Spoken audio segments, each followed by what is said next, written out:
For 2.5 decades, he roamed the globe on 23 different passports.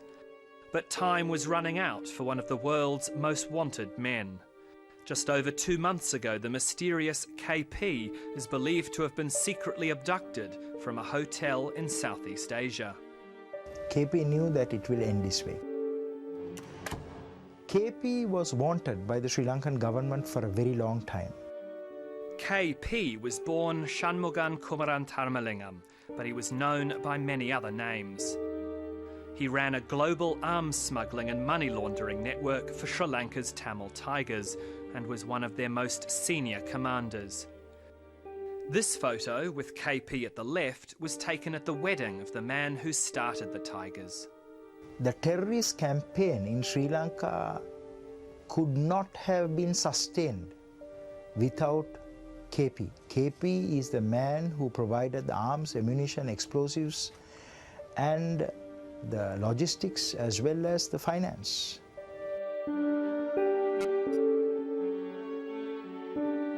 But although he's still on Interpol's wanted list, KP is now being interrogated back in Sri Lanka.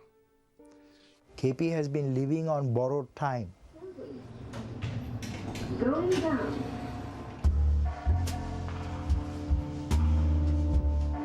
Professor Rowan Gunaratne runs the International Centre for Political Violence and Terrorism Research in Singapore. He's close to Sri Lanka's Defence Secretary, who's credited with masterminding KP's rendition. Previously, the Israelis, the Americans did this kind of rendition operations. By bringing KP home, Sri Lanka demonstrated that it will not spare any Tamil Tiger or any other terrorist who is going to harm Sri Lanka's national security interests. The undoing of KP started with the Tigers' military defeat in May. After their leader Prabhakaran was killed, KP was anointed as his successor. The Tamil Tigers' new leader has told Channel 4 News that hundreds of fighters are under his command. From an undisclosed location, KP emerged from the shadows into the spotlight on British television. He has never before been interviewed face to face. He spent his life on the run, and he now claims authority to speak on behalf of Sri Lanka's vanquished Tamil minority. Still, we have the fighting force. We can continue our armed struggle. We have our friends and fighters. They are in jungle. The Sri Lankan government assessed after Prabhakaran's death that KP posed the single biggest national security threat to Sri Lanka, and it was paramount for KP to be brought home.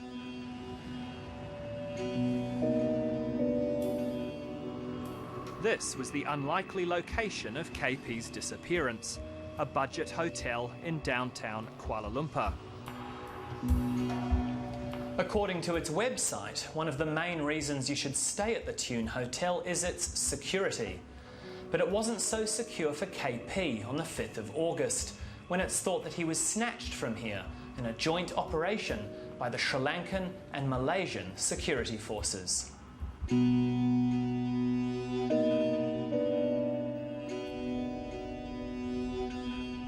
Exactly how and where KP was snatched hasn't been officially confirmed. But according to a detailed account by a Tamil journalist, KP came to Malaysia from Thailand for a meeting. He was brought to the Tune Hotel by his driver, Apu, and met outside by 2 Tamil visitors from London.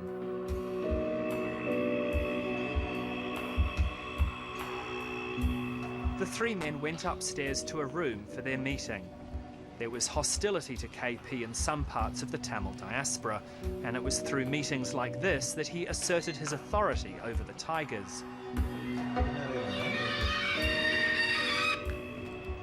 After receiving a call on his mobile phone, KP left the room to continue his conversation. The visitors waited for almost 20 minutes and then went looking for KP, but he'd vanished. So too had his car and driver downstairs. After many frantic phone calls, KP's contacts in Kuala Lumpur went and searched the room he'd been staying in. He was missing, but the insulin he took for his diabetes was still there. Was he in fact arrested at the Tune Hotel, as has been reported? Yes, KP was arrested at the Tune Hotel.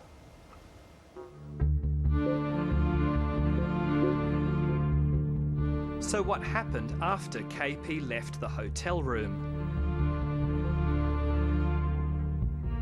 Some reports say he was taken to Bangkok by the Malaysian Special Branch and handed over to the Sri Lankans. Professor Gunaratna tells a slightly different story. KP was taken directly from Malaysia on board a Sri Lankan flight. He flew on business class to Sri Lanka in style. And how do you know this? KP has been a man of deep interest to us for a very long time. And it's another major victory for the Sri Lankan government. The new chief of the LTTE, Kumaran Padmanathan, was arrested in Bangkok. Into custody by security divisions in Bangkok, Thailand. When news of his arrest broke, conflicting reports had KP captured in Thailand and Singapore, as well as Malaysia. Good morning, Minister. Morning. Hi, how are you? Good, thanks. Amos Roberts, Australian Television. Hi, welcome. I wanted clarification from Malaysia's Home Affairs Minister, Hishamuddin Hussein. But no country wants to admit to handing the feared rebel leader over to his enemies, least of all Malaysia, home to around 2 million Tamils. Can you confirm reports that the former Tamil Tiger leader KP was captured here in Malaysia? I'm not aware of that, and I cannot confirm it. So Nor can I deny it. not confirm or deny. Yeah. So the fact that there are sources close to both the Tigers and the Sri Lankan government who say that he was captured here with the cooperation of the Malaysian authorities. Those are the sources that are given to you. If they come up to me and tell me what their source of their source is, then we will do the necessary investigation, and I will revert to you on that. But right now, I don't have any information on that.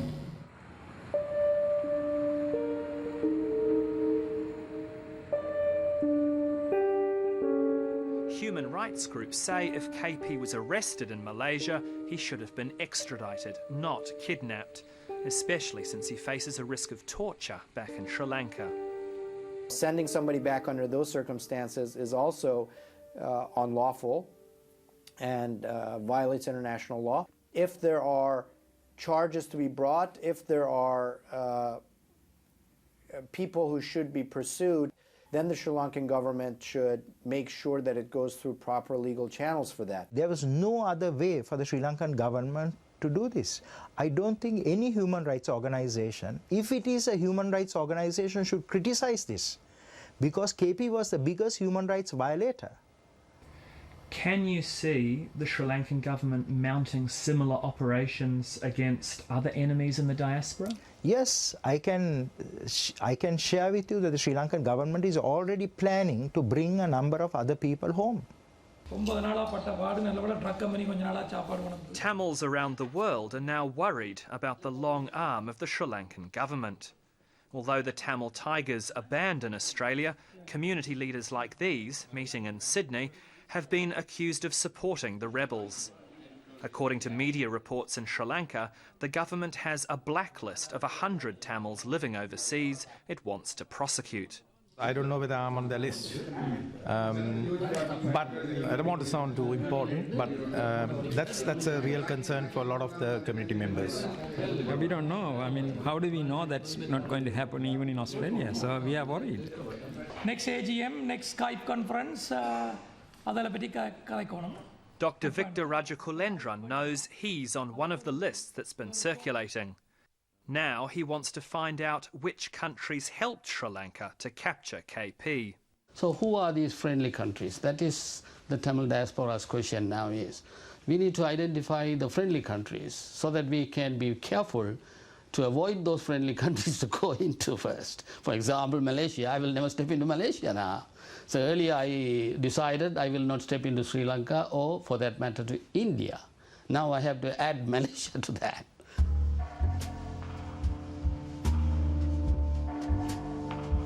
Dr. Rajakulendran says Australia's Department of Foreign Affairs is taking the threat seriously. They have also advised us whenever we are traveling outside Australia, we should let the authorities know here so that they can keep an eye on us.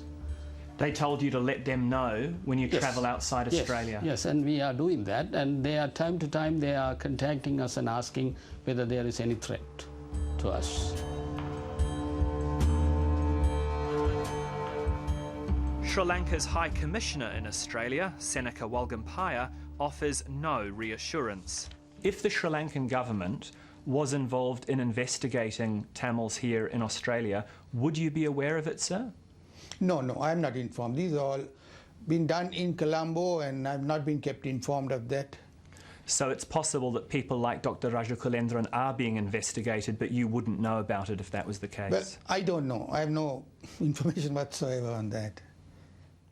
Professor Gunaratne believes some Tamils in Australia should be investigated. There are a number of professionals who are living in Australia, and they have supported a terrorist group by providing them funds, by distributing their propaganda, by advocating violence, and by supporting a group that conducted violence. And I believe that they should be prosecuted. They have to first prove to the Australian government if there are any people in Australia, Tamil people, who have done that. The Australian government only will have to take action about that. 2.5 months have now passed since KP was captured, and the Sri Lankan authorities are still questioning him. He's being held under anti-terrorism laws and hasn't yet been charged or appeared in court. What we have is an unlawful process that takes somebody who's suspected of doing criminal action or human rights violations basically outside the law. And that makes it vigilantism, that makes it vengeance, but it doesn't make it justice. Every terrorist has his day, including Osama bin Laden, including Khalid Sheikh Mohammed, including Prabhakaran. The terrorists can run, but they can't hide. Eventually they will be brought to justice. This is the story of Kumaran Padmanathan.